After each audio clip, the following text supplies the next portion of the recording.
A blessed Sunday, everyone, and welcome to the online worship service of Kamuning Bible Christian Fellowship. Hello po sa inyong lahat. We thank the Lord for the series of the abundant measure of God's glory. And this Sunday, we will be hearing the last sermon. But we praise God kasi po during this time of the New Testament, kasama po tayo doon, ay talaga po we have access to God's glory. And that is our prayer, that our lives will manifest God's glory. Please join us. Jethro is here with us on the keyboards. Yes po, siya po yan. Nagpagupit na po siya ng buhok. And we praise God that He is here and He can play and worship with us. Samahan niyo po kami. Thank you, Lord. Thank you, Jesus. Thank you, Lord, that we can just worship you in spirit and in truth, oh God. Thank you, Jesus. Great is the Lord and most worthy of praise. The city of our God, the holy place.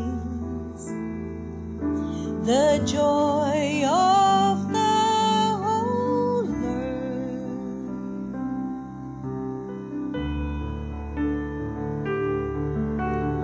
Great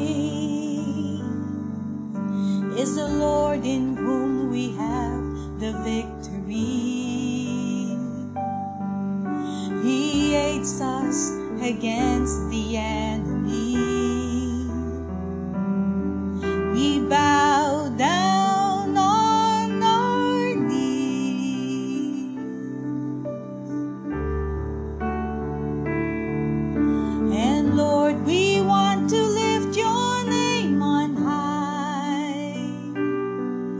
And Lord, we want to thank you for the works you've done in our lives.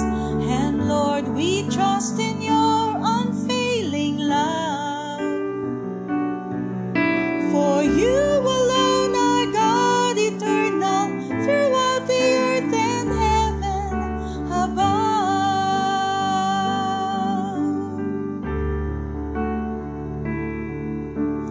Great is the Lord and most worthy of praise.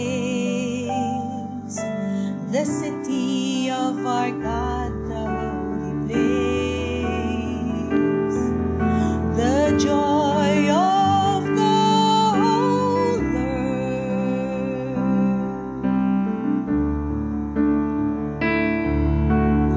Great is the Lord in whom we have the victory. Yes. He aids us against the enemy. We bow down on our knees. Let's lift up our hands to Him. And Lord, we want to lift your name on high. And Lord, we want to thank you for the works you've done in our lives. And Lord, we trust in your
Thank you, Lord, for all the works that you've done in our lives, O God.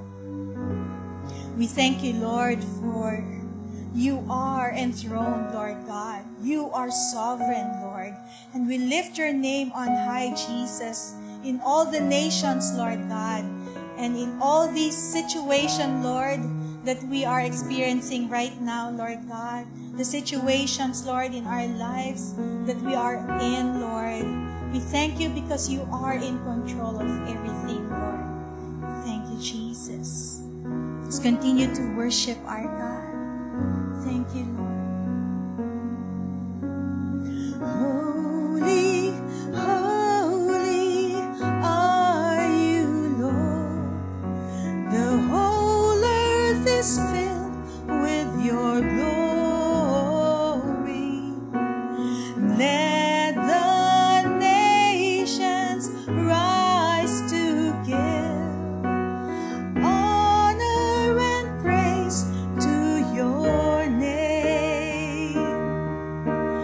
Let your face shine on us, and the world will know you live. All the heavens shout your praise. Beautiful is our God. The universe will sing hallelujah to you, our King. Holy, holy are you, Lord. The whole earth is filled with your glory. Let the nations rise to give honor and praise to our King. Let your face shine on us, and the world will know you live. All the heavens shout your praise. Beautiful is our God. The universe will sing hallelujah to you, our King. All the heavens shout your praise. Beautiful is our God. The universe will sing hallelujah to you, our King. Hallelujah to you, our King.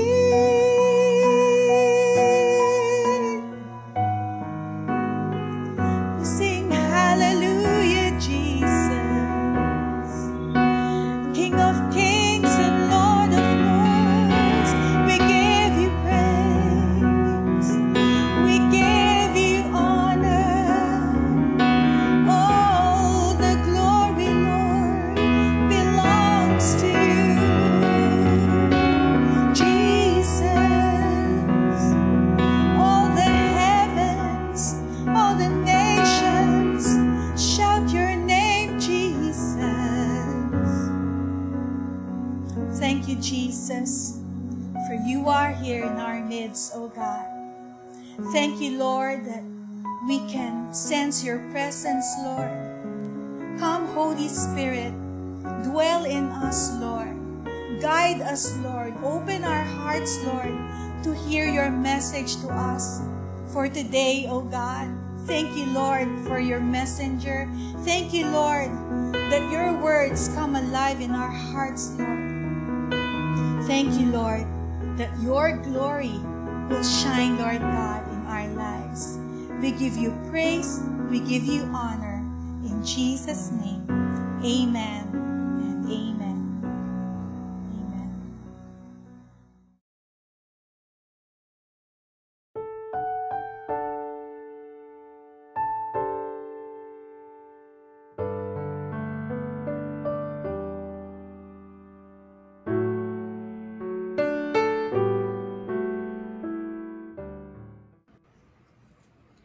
Good day, everyone. I hope each and every one of us is having a wonderful and great day today so far.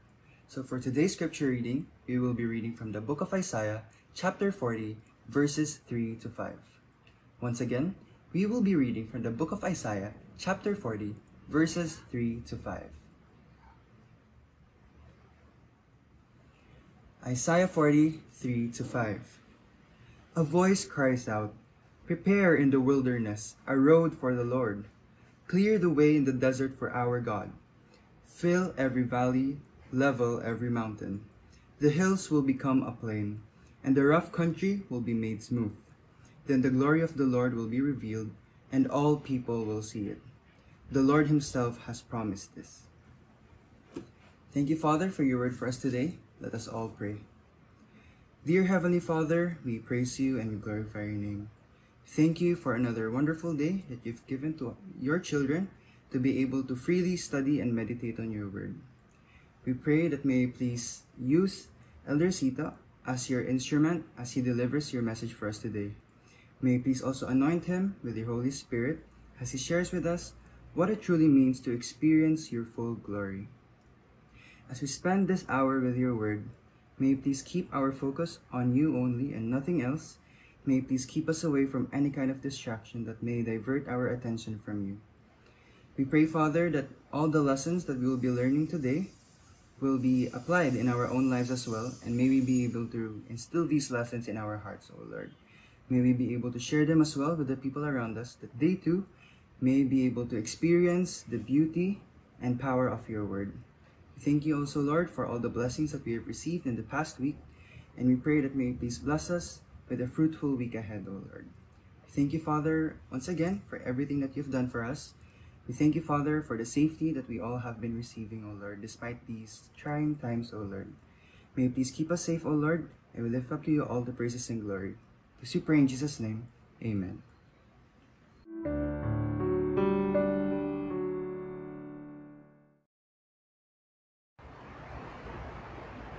Blessed Lord's Day, mga kapatid. At maraming salamat kay John sa kanyang scripture reading ng Isaiah chapter 40 verses 3 to 5. This is the last Sunday of April at nagpapatuloy tayo sa ating tema for this month, the abundant measure of God's glory. Kaya naman sa ating praise and worship kanina, pinangunahan tayo ni Lucille at ni Jethro kung na luwalhatiin ang ating Panginoon. Itaas ang ngalan ng ating Panginoon. Kung paano ang buong kalangitan ay nagpupuri sa Diyos, we want to glorify God. God's glory. Ano ba ang kahulugan nun? Nung aming cell group, last Sunday, nung dinidiscuss namin yung message ni Pastor June, nagkaroon kami ng discussion. Ano ba talaga ang kahulugan ng salitang glory of God? Yun ba ay katumbas ng holiness of God, na siyang magdi-describe kung ano yung pinakakatangian ng ating Diyos? Well, mahabang diskusyon, pero sa kaduluduluhan ng aming discussion, aming napagtanto, o ang aming conclusion, glory sums up all the characteristics and attributes of our God. Yun ang kabuuan ng pagka-Diyos ng ating Diyos. Yun ang naghihiwalay sa Kanya sa anumang bagay o sinuman na siyang namumukod tangi. God is glorious. Kasama sa aming discussion, katumbas ba ng God's glory ang holiness? Magkahawig, di po ba? At minsan napapagpalit-palit natin. We use the terms interchangeably, glory and holiness. Ngunit, sa Bible po, aming napagtanto, God is glorious and He alone is glorious. God is holy. Pero sinasabi sa Bible na tayo rin daw ay magpakabanal. Yamang ang tumawag sa inyo ay banal, dapat din kayong magpakabanal.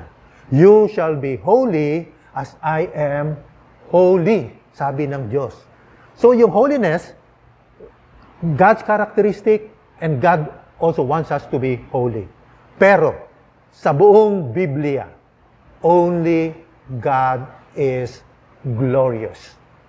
Walang sinabi sa buong Biblia na ating i-describe ang ating sarili o kukunin natin ang glory. In fact, yung mga tao who steal the glory from God ay napaparusahan. God alone is glorious. Yun ang pinakakatangian na nagdi-describe ng ating Diyos. And we all want to experience the full glory of our God. Si Moses, sa kanyang pakikipag-usap sa ating Panginoon, ang kanyang kahilingan, Lord, show me your glory. We want to experience the full glory of God. At itong passage na ating tatalakayin ngayon, it is a call, isang panawagan for us to experience the full glory of our God. Ngunit ang nais kong bigyang diin sa ating pagbubulay-bulay ngayon, araw na ito, we will experience the full glory of God according to our preparedness for it. Mararanasan natin ang buong kaluwalhatian ng Diyos ayon sa ating pagiging handa para dito. Ang ating passage ay nagsimula sa isang panawagan. A call, a voice of one calling. In the wilderness, prepare a way, the way of the Lord, for the Lord. Make straight in the desert a highway for our God. Prepare a highway for the Lord. Noong unang panahon, ayon sa history, kapag ang hari ay pupunta sa isang lugar sa kanyang kaharian, maaring malayong lugar, wala pa pong mga super highways noon. Pero kapag nabalitaan ng mga tao na sila ay dadalawin ng kanilang hari, anong kanilang gagawin? Maghahanda kaagad sila ng daraanan ng kanilang hari. At gusto nila yung dadaraanan ng kanilang hari ay diretso. Ayaw nila nang mahirapan yung kanilang hari. Kaya gagawa sila ng daan doon sa ilang, sa disyerto, sa wilderness. No? Itong daan na to ay passing through the wilderness. At dahil gusto nila komportable sa biyahe yung kanilang hari, yung mga lambak doon, yung mga mabababang bahagi ay tatambakan nila para maging patag. Yung mga medyo matatarik na bahagi ay papatagin nila para more or less smooth at komportable yung daraanan ng kanilang hari. Gusto nila patag at diretsyong daan para sa kanilang hari. At ano ang kanilang reward? Ang kanilang gantimpala ay masisilayan nila ang karangyaan ng kanilang hari. Nung sinulat ni Isaiah sa mga katagang ito, hindi naman literal na highway ang kanyang tinutukoy, kundi sa espiritual na aspeto. Ang Israel noon ay nasa exile, nasa Babylon. Sila ay nasakop dahil sa kanilang mga pagkakasala. Ngunit itong bahaging ito ng aklat ni Isaiah, siya ay nangungusap tungkol sa comfort, kaginhawaan. At ang kanilang tinatanaw ay ang pangako ng Diyos na siya ay darating mula sa Jerusalem at sila ay pupuntahan doon sa Babylon at sila ay ibabalik sa kanilang sariling bayan. Yun ang konteksto ng kapanahunan ni Isaiah. At maging sa ating kapanahunan, I would say, Isaiah's words speak of the revelation of the glory of the Lord through the wilderness, even of our human lives today. Ang tema ng wilderness ay paulit-ulit na binabanggit sa Biblia. Isang napaka-importanteng konsepto. Ang ilang, the wilderness. Ang ating Panginoon, binabanggit, He spent time in the wilderness. Si Elijah, He spent time in the wilderness. John the Baptist spent time in the wilderness. At pag binabanggit yung tema ng wilderness, it is a place of aloneness. Nag-iisa sila doon sa wilderness, ang ating Panginoon, si Prophet Elijah, si John the Baptist. They were alone in the wilderness. Yes, dumadaan tayo sa wilderness ng ating buhay. May mga tao sa ating kapaligiran. Maaring sila ay nag-encourage sa atin, maaring sila ay idinadalangin tayo, ngunit kapag nandun ka sa wilderness, you are really alone. May maaaring tumulong, pero you are on your own. On your own to evaluate your beliefs, to recheck your spiritual temperature. You are alone and by yourself to renew and to re-establish your connection with our Lord. There's a time to listen to others, but the wilderness is a time to listen to the voice of God. You and God. And the wilderness is also a place of desolation. Na yung mga bagay na dati mong pinangahawakan, mga bagay na dati umuubra para maging maayos ang iyong buhay during easier spiritual times, they do not work in the wilderness. You are being stripped of everything that you are trusting on and holding on, at ang natitira, it's just you and God. It's just you and God. Kaya nga, the wilderness, ay sinasabi nila, it's a place also of preparation. Because you are stripped of everything. Because you cannot rely on any other person. You are being prepared to hear from God alone. And the wilderness is a place where God meets you. And the Lord spent 40 days in the wilderness. 40 days and 40 nights in the wilderness. I believe God really encountered him, and he encountered the Lord. The prophet Elijah was running away, running for his life. And in the wilderness, nagkaroon siya ng conversation with God. John the Baptist spent time in the wilderness para ihanda siya. Ihanda siya para sa kanyang ministry of ushering the coming of our Lord Jesus Christ. Today, we may also say that we are in a wilderness. But I believe, ako'y naniniwala, God is preparing us for the revelation of His glory. Ang tanong, how do we prepare? How do we prepare in the wilderness?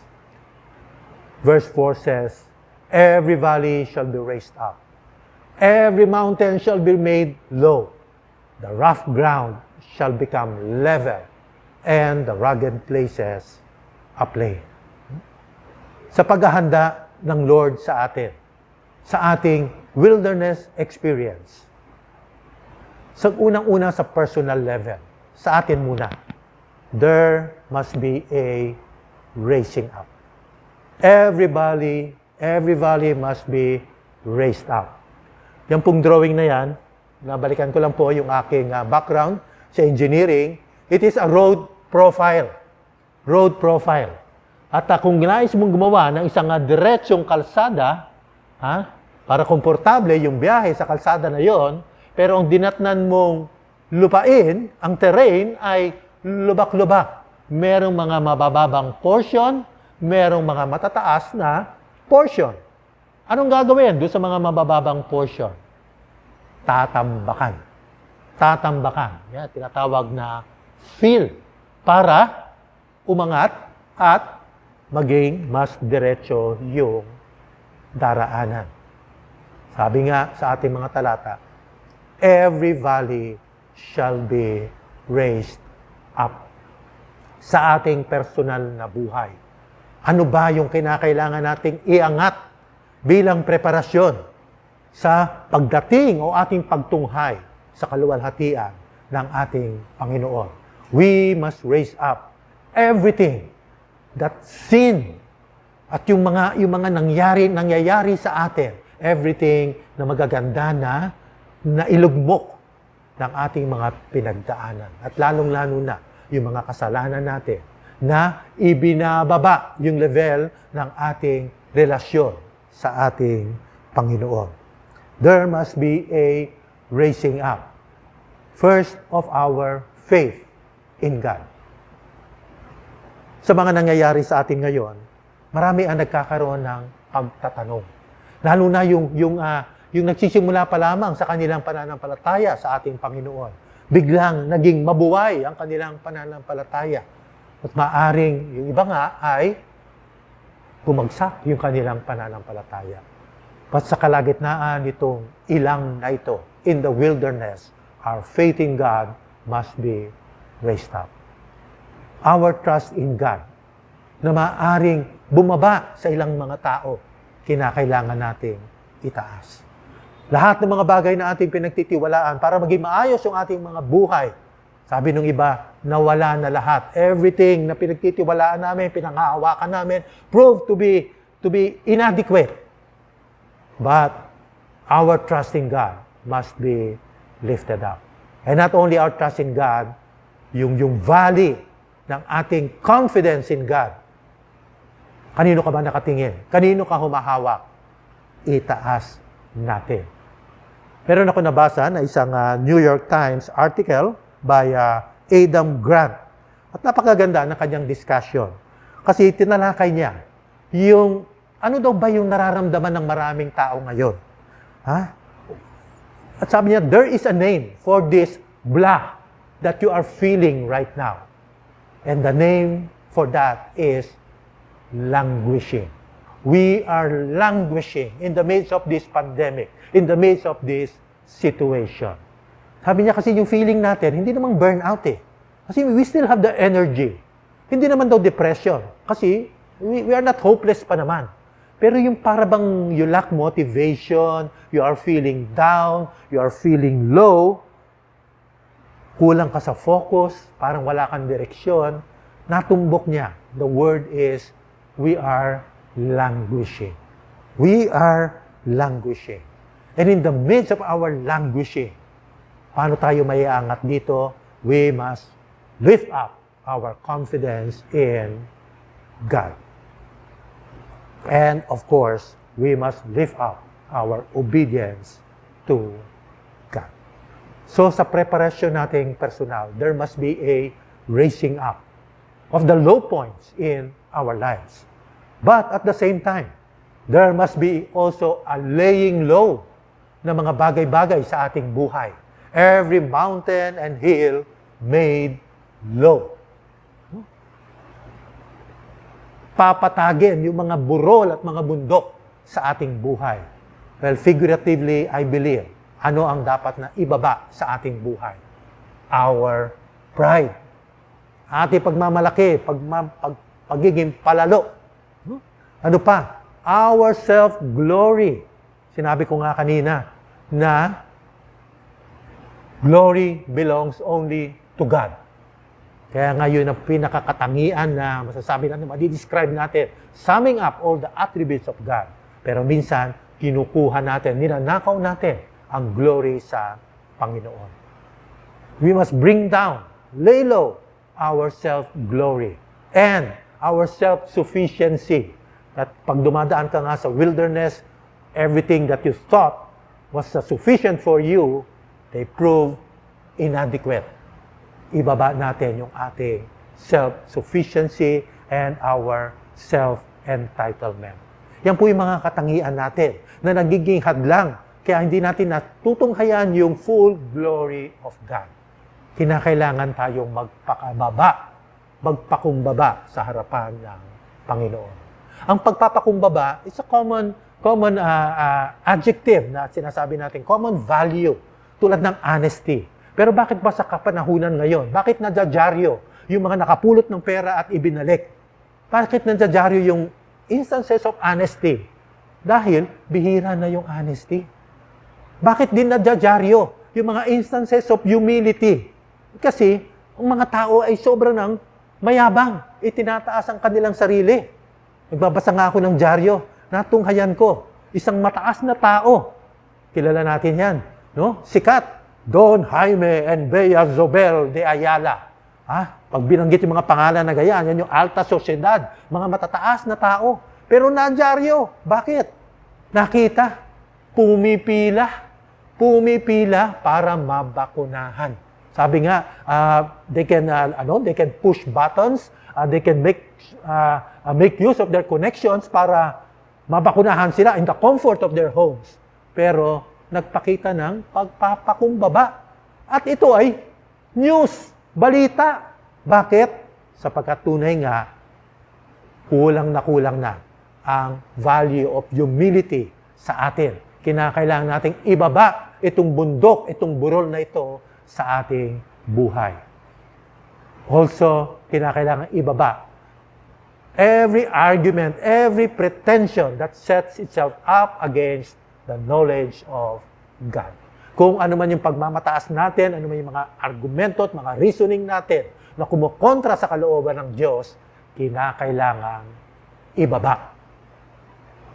Bilang preparasyon natin on the personal level para matunghayan the full glory of God. And then, kinakailangan din sa preparasyon yung tinatawag na leveling. Parang sa kalsada, ile-level mo yan para smooth na smooth. Sinabi ni Isaiah, the rough ground shall become level. The rugged places, a plain. No? Smooth na daraanan. Ano sa buhay natin ang magaspang? Ano sa buhay natin ang magaspang?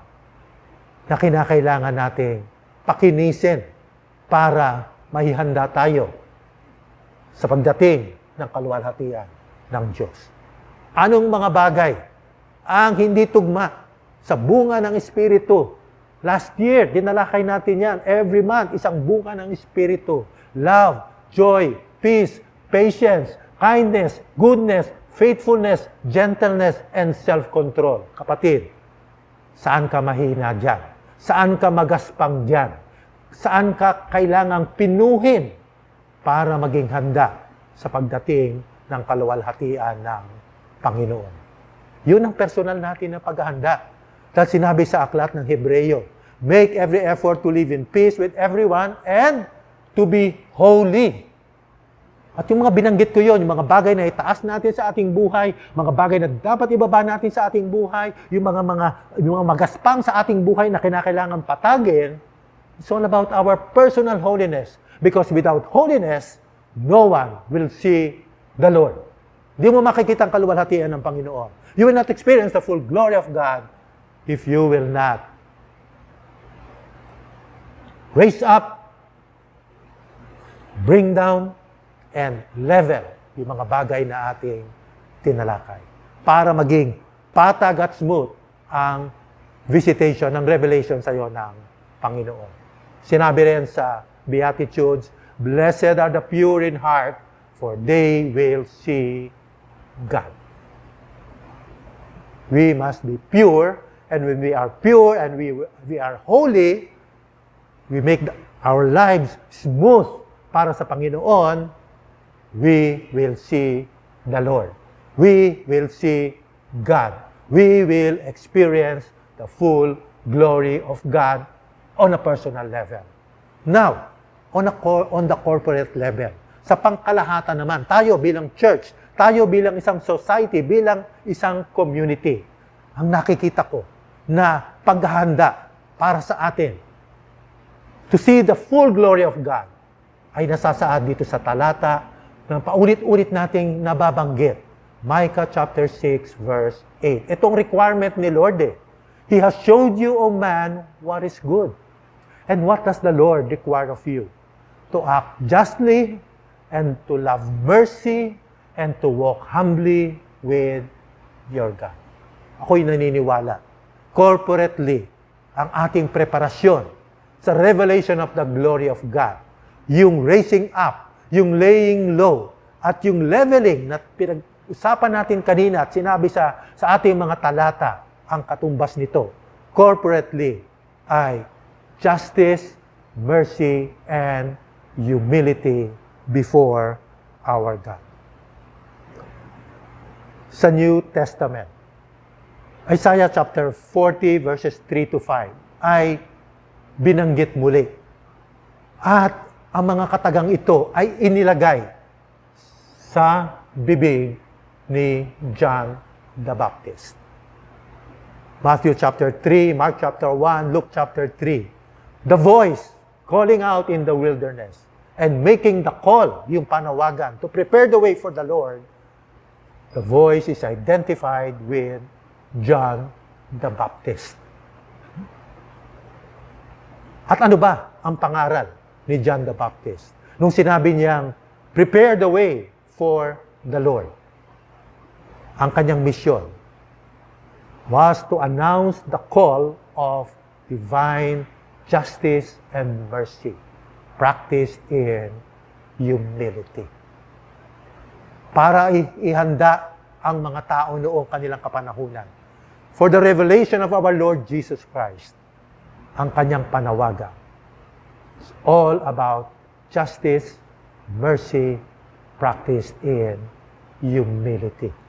Ito yung paghahanda na kanyang sinabi.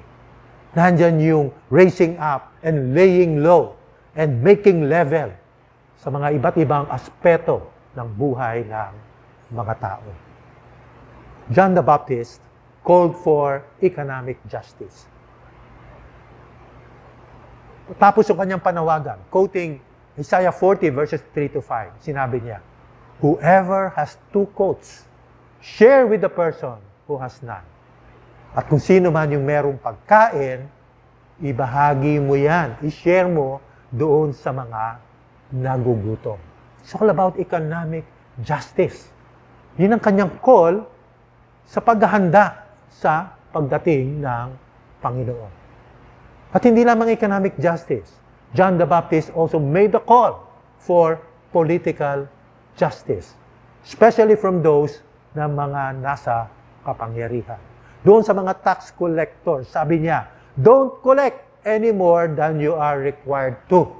Huwag niyong samantalahin yung inyong kapangyarihan. At doon sa mga sundalo, don't extort money and don't accuse people falsely. Huwag niyong gamitin yung mga kapangyarihan niyo para apihin yung mga tao, kundi gamitin ninyo upang sila ay itaas. It was a call for economic and political justice during their time. Tunay nga, sa panahon ng tayo dumaraan sa wilderness, tulad ng kapanahunan natin ngayon. Marami nagsasamantala. Nakikita natin yung kasamaan ng tao. Sa gitna ng mga paghihirap, marami pa rin ang nagsasamantala sa kanilang kapwa. Mga nanloloko, kumakalat dyan, yung mga scam na mga niloloko, yung mga iba't ibang mga tao at yung mga nangangailangan. At sa kapanahunan ngayon, hindi lamang kasamaan. Nakikita rin natin, lumilitaw ang kagandahan ng kalooban ng tao at ang kabutihan. Sikat na usapan ngayon ay yung tungkol sa tinatawag na mga community pantries. Nagsimula sa isa lamang sa Maginhawa Street Teachers Village, sinimula ng isang babae, Ana Patricia noon. At magandang loob lang siya. Marami nangangailangan, marami nagugutom. Ako may konti namang sobra. So, inilagay niya yung mga kakanin doon o anything na mapapakinabangan, mostly foodstuff, at kumuha lang kayo ayon sa inyong pangangailangan. At kung gusto ninyo, magbigay din kayo ayon sa inyong kakayahan. Nagsimula sa isa, ayun, sa pinakadulo yata, Maginhawa Community Pantry, pero kumalat na sa buong Metro Manila. Kumalat na sa ibang probinsya. Ito, iba na yung salita. Sa probinsya na at Kailan ba yung kahapon o the other day, kumalat na pati sa ibang bansa. Ang kagandahang loob, ang bayanihan spirit of the Filipino. And actually, it speaks of economic justice. No? Talagang, yan yung yung nakakaangat. Bawas-bawasan mo yung pagkaangat mo. Itaas mo naman yung pagkalubog ng iba. No? Community pantries. Magbigay ayon sa kakayahan, kumuha batay sa pangangailangan. Ang konsepto pong ito ay Christian concept. Actually, noong unang panahon pa lang, sa Old Testament, itong konsepto na ito ng bayanihan na pagpapakita ng economic justice ay pinangaral na. Sa Deuteronomy chapter 14, sinasabi ni Yahweh sa kanyang bayan na yung inyong mga ani ay dalhin nyo sa isang lugar. Para kanino? Para sa mga aliens, para sa mga widows and orphans, at para sa mga poor, sa mga may hirap na makakuha sila ng kanilang mga pangangailangan. Sa New Testament, pinractice din yan ng mga disciples. Acts chapter 2 and Acts chapter 4, na sila ay tinipon-tipon nila yung kanilang mga ari-arian, at yung mga merong ari-arian, binenta nila, at yung pera ay kanilang binigay sa mga apostles para i-distribute sa kanilang mga kapwa na nangangailangan ayon sa kanilang pangangailangan. Kaya yan ay isang Christian concept. At ano ang naging resulta ng ganitong bayanihan, ng ganitong pagpapakita ng economic justice? Acts chapter 2, verse 47. They were enjoying the favor of all the people. Nung natuwa yung buong bayan. And the Lord added to their number daily those who were being saved.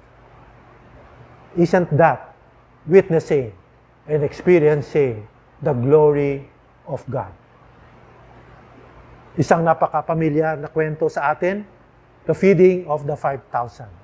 Isang kwento na yung 4 evangelists, Matthew, Mark, Luke, and John, kinuwento nila yung nangyari dito. At alam natin yan, kwento na yan, na kung paano sa pamamagitan ng 5 tinapay at 2 isda, ay nagmilagro ang Panginoon, napakain ang 5,000. Pero meron nga ako nabasang isang nagsulat, sabi niya, alam mo, isang miracle din ang nangyari diyan. Nagsimula yan doon sa isang bata. Kasi pwede namang sinarili ng bata yung baon niya eh. Isipin niya, paano ba naman, kakaunti lang naman to. Ba't ko iaalay eh, kakaunti na lang naman, kulang pa nga sa akin to. But, dahil siya ay nagkusa, ialay ang maliit at kaunting mayroon siya, all the people, and even we, experience the full glory of God in that situation. Diba kamanghamanghang milagro ng Panginoon? Nagpakita siya ng kanyang kaluwalhatian, ngunit nagsimula yon sa a child sharing. Gustong yung kanyang kung anong meron siya, mapunuan yung pagkukulang ng iba. It's about justice and mercy and humility. At kung tayo ay makapaghanda, then we will experience the coming of the glory of the Lord. And the glory of the Lord will be revealed.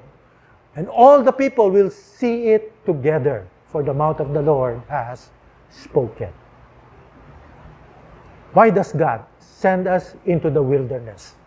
To raise the low points in our lives. To bring down our pride and self-sufficiency. And to take away whatever is not pleasing to Him. Bakit tayo pinadadaan ng Diyos sa ilang?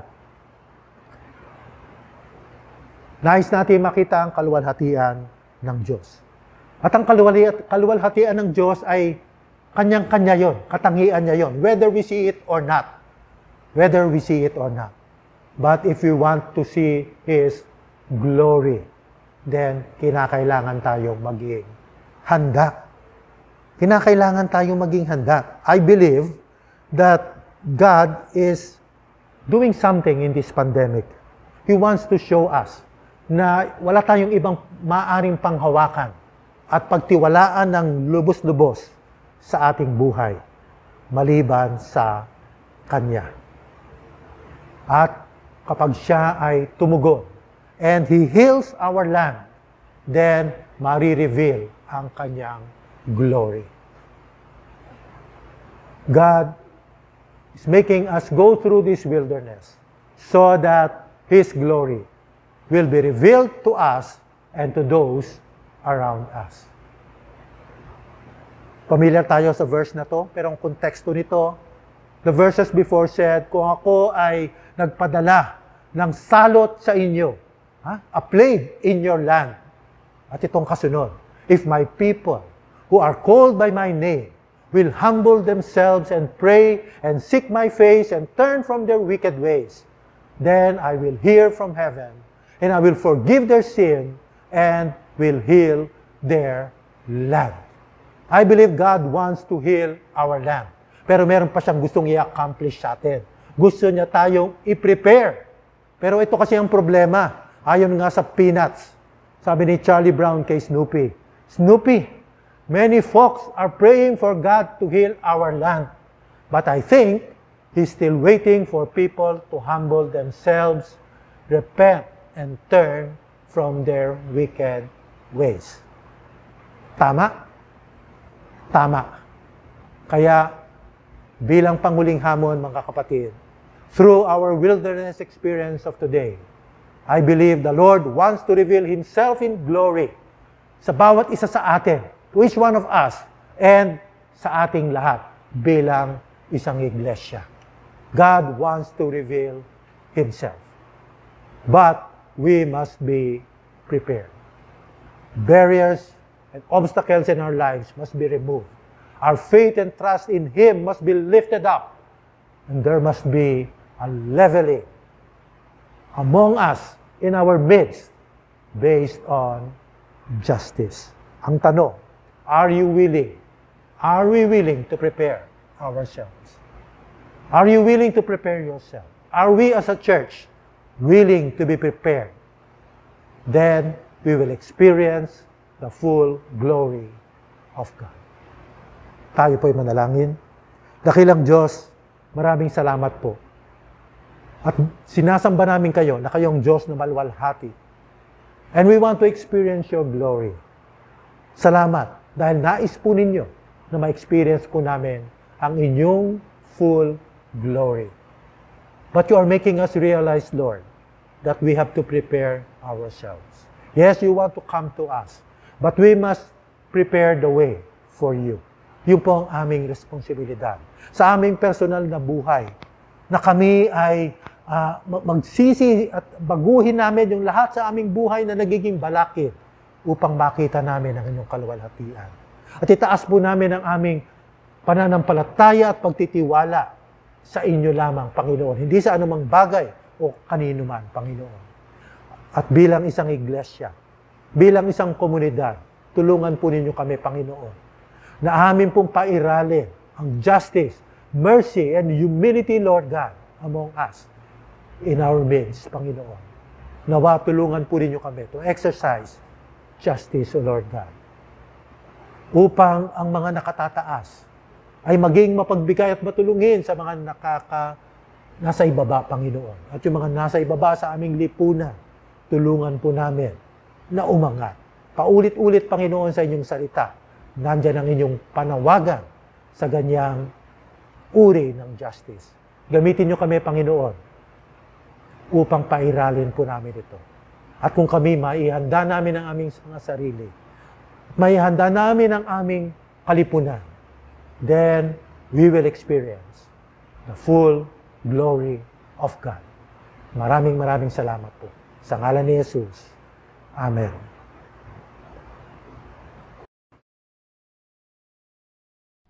We are blessed that you can join us today, kapatid. We hope that you found our time together very inspiring, meaningful, and wonderful.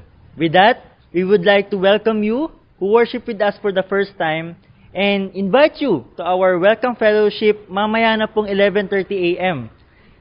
Just follow the Zoom details here, flash on our screen, and we would like to know you more and pray for you.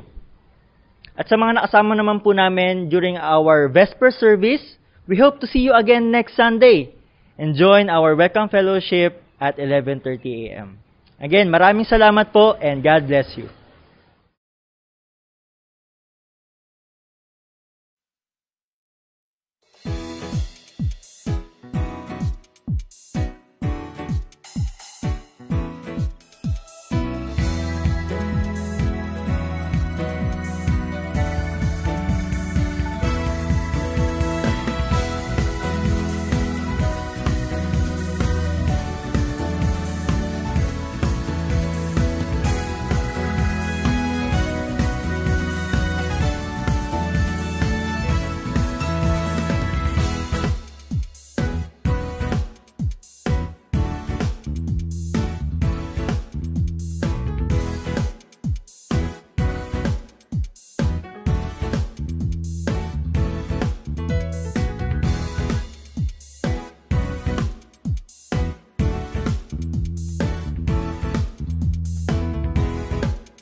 Tayo po ay manalangin.